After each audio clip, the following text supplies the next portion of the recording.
ये भी दुश्मन नजर आई इनके वकील को।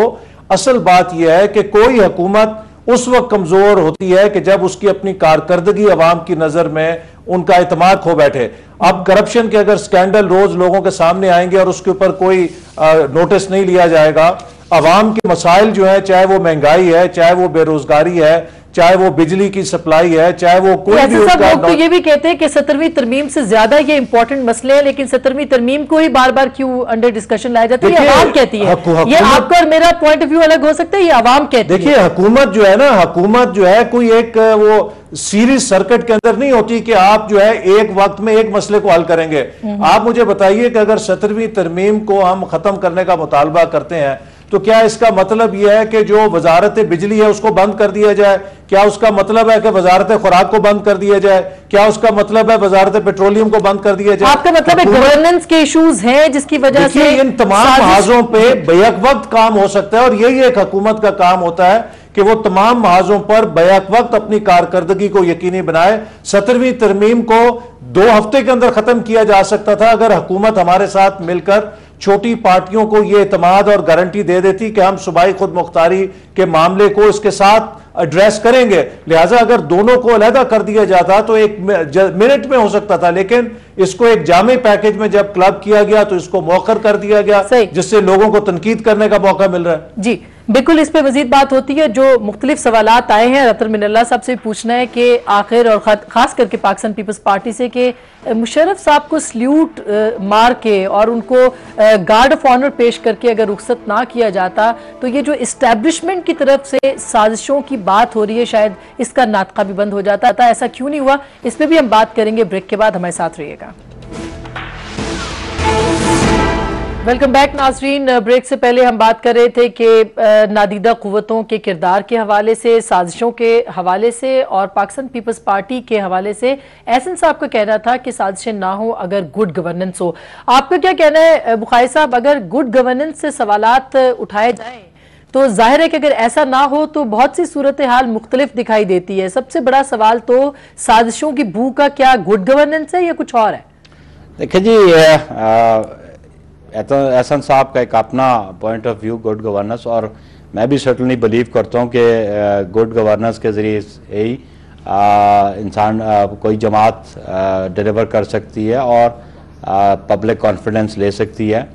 लेकिन कहने की बात यह है सिर्फ कि पॉलिटिकल प्रोसेस इस मुल्क में कंटिन्यूटी के साथ, कंसिस्टेंसी के साथ नहीं चलने दिया गया, और आज फिर वही कुव्वतें इस सिस्टम को डीरेल करना चाहती हैं, डिसकंटिन्यू करना चाहती हैं। वो इस्टेब्लिशमेंट है, आपका ख्याल है इस्टेब्लिशमेंट? मैं अर्ज करना चाहता हूं कि इस पे आप देख लें कि जब मियां नवाज शरीफ साहब 2/3 मेजॉरिटी पे बैठे हुए थे और अपरेंटली जो लीगल प्रोसेस था, जो वोट ऑफ नो कॉन्फिडेंस का, वो तो मेथड अडॉप्ट नहीं किया गया, और उनके पास अपनी जमात की अक्सरियत भी थी, लेकिन एक प्रोसेस ऐसा शुरू किया गया कि सारे सिस्टम को लपेट दिया गया। लेकिन अगर पाकिस्तान मुस्लिम लीग आवाज आपके साथ ना खड़ी हो तो सिस्टम अभी भी लपेटा जा सकता है। आपका ख्याल है? आज भी मैं अर्ज करता हूं कि अगर तो in due course of law जो कॉन्स्टिट्यूशनल प्रोविजंस है उसके मुताबिक चला जाए तो हम तो कानून की बालादस्ती पे बिलीव करते हैं।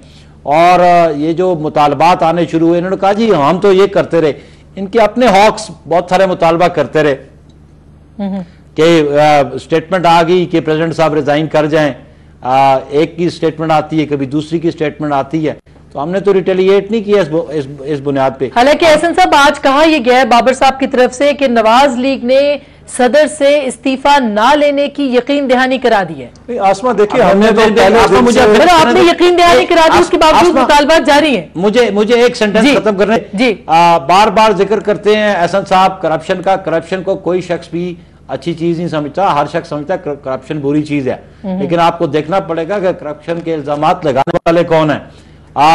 हम पे जब इल्जामात लगे उस वक्त जब एहतसाब ऑर्डिनेंस आया, उसमें एक प्रोविजन थी कि जो बैंक डिफॉल्टर्स हैं beyond 1 million they would not be eligible to contest elections, और Fakhruddin G Ebrahim had to resign as a law minister जब उस ऑर्डिनेंस में अमेंडमेंट की गई, क्योंकि बहुत सारी पॉलिटिकल लीडरशिप ने डिफॉल्ट किया हुआ था। दूसरी बात मैं कर दूं कि हम पे जब इल्जाम लगे उसके बाद जब मुस्लिम लीग एन की हुकूमत ख़त्म की गई तो फिर इनके खिलाफ भी जनरल मुशर्रफ ने इल्ज़ामात लगाए। मैं उनको अभी भी इल्ज़ामात समझता हूँ और वो आज भी मैटर सब जुडिस पड़े हुए हैं अदालतों में। तो मैं समझता हूँ कि जब आपके मुखालिफिन आप पे इल्जामात लगाएं तो फिर मोरालिटी की बात वहां नहीं आती। जी बिल्कुल। एहसन साहब, आप क्या कहेंगे कि आज बाबर साहब का ये कहना है कि पाकिस्तान मुस्लिम लीग नवाज ने यकीन दहानी करा दी कि वो सदर से इस्तीफा नहीं मांगेंगे। पाकिस्तान मुस्लिम लीग नून ने ना ऐसी कोई यकीन दहानी कराई है कि वो इस्तीफा मांगेगी या नहीं मांगेगी। हमने पहले दिन से ये मौकफ लिया है कि चूंकि जरदारी साहब एक सियासी जमात के सरबराह हैं और वो एक इंतहाई अहम ओहदे पर फायज हैं, इस मौके पर अगर हम बराह रास्त उन पर कोई मुतालबा करें तो उससे एक पॉलिटिकल कॉन्फ्रंटेशन शुरू हो सकती है। उनको चाहिए कि जो मुल्क के हालात हैं, जो वाक़यात हैं और जो हकायक हैं, इनकी रोशनी में जो फैसला वो मुल्क के मफाद में, जमहूरियत के मफाद में बेहतरीन समझते हैं वो करें। ये तो बड़ी खूबसूरत बात है कि साफ छुपते भी नहीं, सामने आते भी नहीं। यानी आप ये कह रहे हैं कि कर दें, मगर हम नहीं कह रहे कि ऐसा करें। जी, वो खुद इस बात का जजमेंट करें और फैसला करें कि मुल्क के मफाद में क्या। लेकिन जो इल्जामात की इन्होंने बात की, मैं एक बात वाजे करना चाहता हूँ, बड़ा फर्क है। देखिए, इल्जामात हमारी लीडरशिप के खिलाफ भी इनकी हुकूमत में लगाए गए, जनरल मुशर्रफ के दौर में लगाए गए। हमने किसी मौके पर यह नहीं कहा कि हम इन इल्जामात का दिफा नहीं करेंगे। हमने अपने इन इल्जामात का कोर्ट्स के सामने दिफा किया और अब भी कर रहे हैं। हमने कभी एनआरओ के जरिए माफी नहीं मांगी और अब भी मैं ये कहता हूं कि अगर वाकई ये कहते हैं कि इनके खिलाफ झूठे मुकदमात बने थे तो इनको तो ज्यादा पुरएतमाद होना चाहिए, बल्कि ये कहना चाहिए कि जी जरदारी साहब की जो इम्यूनिटी है, हम अगरचे उनको इम्यूनिटी हासिल है लेकिन चूंकि ये केसेस झूठे हैं, हम अदालतों में इसके बावजूद रजाकाराना तौर पर ले जाकर इन केसेस का झूठ साबित करेंगे और अपने नाकदीन को शर्मिंदा करेंगे। देखिए इनका ग्राफ कितना ऊंचा चला जाएगा।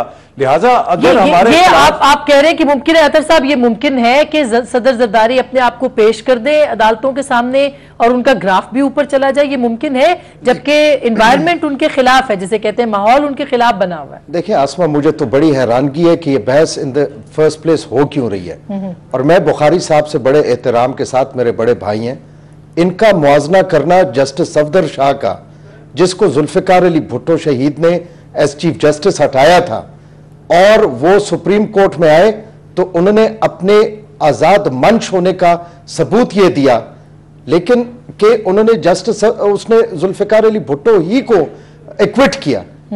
और उसके बाद चूंकि पूरी दुनिया में 2.5 कनाल जमीन थी, उसके अलावा कुछ था नहीं, उन पे करप्शन का कोई इल्जाम लग नहीं सकता था। यकीनन एक इल्जाम लगा, इनको उनकी मिसाल से इज्तनाब करना चाहिए था। लेकिन मैं सिर्फ इतना वाजे करूंगा कि क्या वजीर आजम ने फ्लोर ऑफ द हाउस पे ऐलान करके कि 342 मेंबरान की आवाज सुना के कि वो एनआरओ को रद्द करते हैं, क्या उन्होंने साजिश की थी?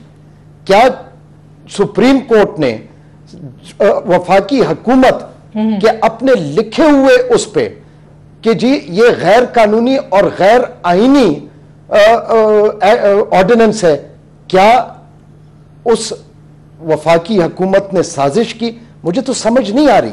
हां, बात यह करनी चाहिए कि सदर को हटाने के 2 ही तरीके हो सकते हैं, एक इंपीचमेंट के जरिए और दूसरी वो अपनी मर्जी से, और मैं वाजे कर दूं अपनी मर्जी से अगर इस्तीफा देना चाहे।